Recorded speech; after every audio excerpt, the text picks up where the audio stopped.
सबसे पहले इन्होंने संदीप को मारा, फिर विक्रम को मारा और उसके बाद इनको मालूम था कि इनके पिताजी को मालूम है कि हम लोग उनको बुला करके ले गए हैं, तो वो कहीं बता ना दें, तो उनको भी घर में जाके मार दिया। ये सुबह जब इन्फॉर्मेशन मिली कि एक डेड बॉडी वहाँ के कुएं में है, तो पुलिस वहाँ पर गई और उसके बाद उन्होंने अपनी तफ्तीश शुरू की।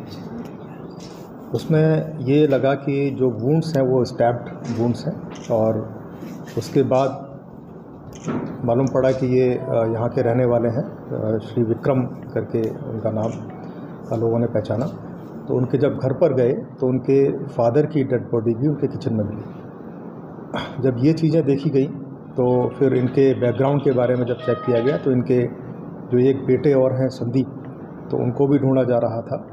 लेकिन इस बीच में मालूम पड़ा कि इनकी कुछ अदावतें हैं, कुछ लोगों के नाम मालूम पड़े।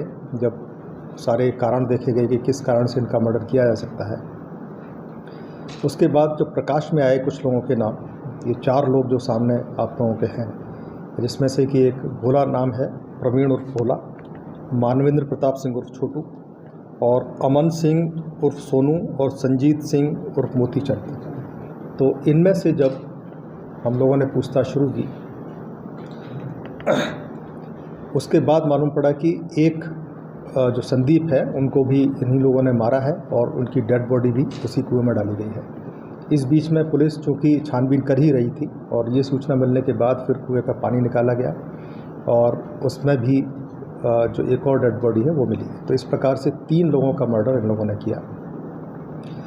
कल रात से करीब 9 साढ़े 9 बजे के बाद से, उससे पहले से इन्होंने जो तैयारी कर रखी थी, इनका बैकग्राउंड बेसिकली जो 4 लोग हैं जो इन्होंने अभी तक बताया है, इनके लेन देन के कुछ मामले थे संदीप के साथ और कुछ इनकी पुरानी मन में कुछ बातें होंगी जिस कारण से ये लोग मारना चाहते थे।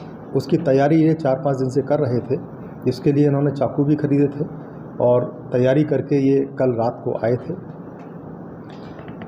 कुछ कारणों से संदीप को और विक्रम को इन्होंने बाहर बुलाया हुआ था और बाहर बुला करके सबसे पहले इन्होंने संदीप को मारा, फिर विक्रम को मारा और उसके बाद इनको मालूम था कि इनके पिताजी को मालूम है कि हम लोग उनको बुला करके ले गए हैं, तो वो कहीं बता ना दें, तो उनको भी घर में जाके मार दिया।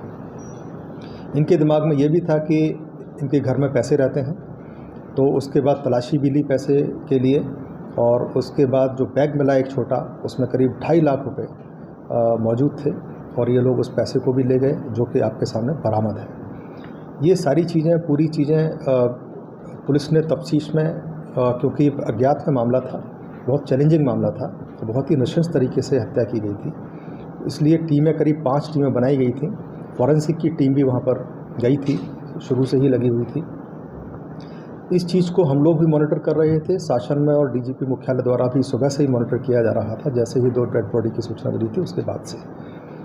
तो इन टीमों ने बड़ी मेहनत से कार्य किया और उसके बाद इसका पर्दाफाश किया है और फाइनली 4 अभियुक्त जो इसमें शामिल थे उनको गिरफ्तार किया है।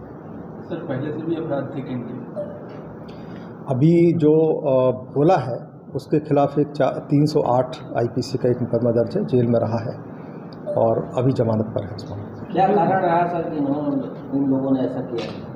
मैंने जैसा बताया कि लेन देन का इनका कोई झगड़ा था बीच में और पैसे का लेन देन भी था और कुछ पुरानी कुछ बातें इनके मन में थी, जिसके कारण से इन लोगों ने मर्डर करने का लेन देन अभी पूछताछ होगी, अभी क्योंकि पकड़े गए हैं, अभी तो हम लोग बरामदगी कर रहे हैं और सारी चीज़ों की वो डिटेल्स कितने पैसे की है क्या है वो इतना मटेरियल नहीं है, जितना कि मटेरियल ये है कि इन्होंने मर्डर किया है और बहुत सारी चीज़ें हैं, वो सारी चीज़ें बाद में तफ्तीश में आएंगी। बेसिकली ये सब अड़ोसी पड़ोसी हैं, आसपास 20 मीटर 100 मीटर के दायरे में रहते हैं, बचपन से खेले हैं, बड़े हैं, फुटबॉल भी खेलते हैं शाम को जा कर के, इसलिए आपस में उठना बैठना है इनका। सर, हत्या का अंतर कितना रहा? जैसे पहली हत्या कब हुई, फिर दूसरा उन्होंने कब किया, फिर तीसरा उन्होंने कब? वो डिटेल्ड पूछताछ अभी इनसे की जा रही है जी, क्योंकि अभी पूरा इनका स्टेटमेंट लिया जाएगा, टाइमिंग पूरा देखा जाएगा। तो ज़्यादा नहीं, इन्होंने करीब 3-4 घंटे लिए हैं सारी घटनाओं को करने में और पैसे ले जा करके, अपने कपड़े वगैरह ले जा करके संजीत के घर में जहाँ भी रखे हुए उन्होंने, और उस सब में पूरा टाइम दिया है इन्होंने। रात 9:30 से 3-4 घंटे में सब अंजाम मिला आराम से।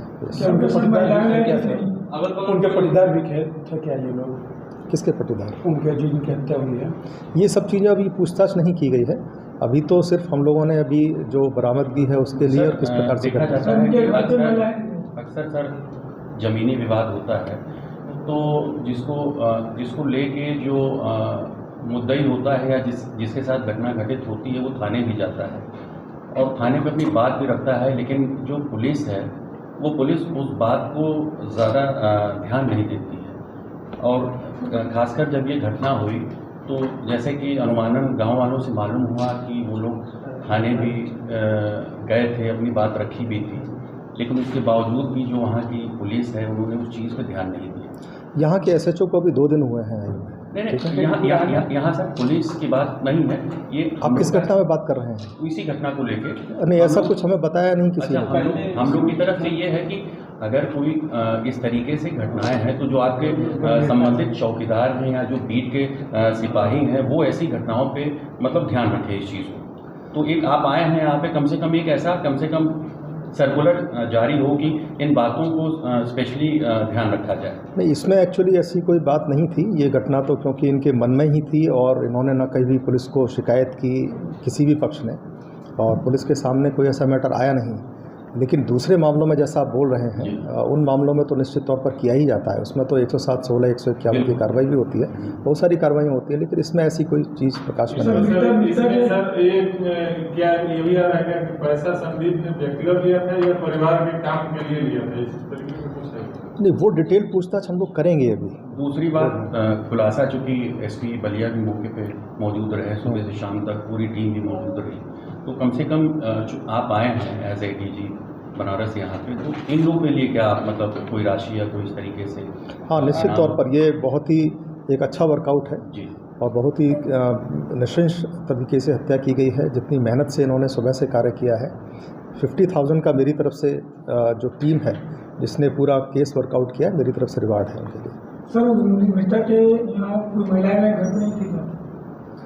मृतक के घर में कोई महिला नहीं है, बेटों की शादी हुई नहीं है, और जो उमाशंकर जी हैं उनकी पत्नी की डेथ कुछ महीने पहले हो चुकी है। सर, और किन बातों पे आप ध्यान रखे थे? कम से कम आप यहाँ पे आए, मीडिया के सामने भी आप आए, तो जाते जाते कम से कम किन बातों को ध्यान रखा जाएगा कि जो संबंधित थाने हैं, अगर कुछ ऐसी विवाद की स्थिति या आपस में होती है तो उस चीज़ को वो लोग थाने पे लेके आए, संज्ञान लिया जाओ, कम से कम 151 तो कम से कम उन लोगों के ऊपर। बिल्कुल, एक्चुअली जो झगड़े होते हैं और अगर रिपोर्ट होते हैं या फिर बीट के माध्यम से मालूम पड़ते हैं या किसी और माध्यम से मालूम पड़ते हैं, तो उनमें जनरली एक छोटी सी इंक्वायरी ज़रूर होती है कि किस कारण से है और उसका निवारण करने की कोशिश की जाती है। साथ ही साथ दो पक्षों के बीच में जो कसीदगी होती है उस प्रॉब्लम को लेकर के, उसके लिए हम लोग कुछ निवात्मक कार्रवाइयाँ भी करते हैं। जैसे 107/16 की कार्रवाई, उनको बाउंड डाउन किया जाता है, 151 की कार्रवाई की जाती है।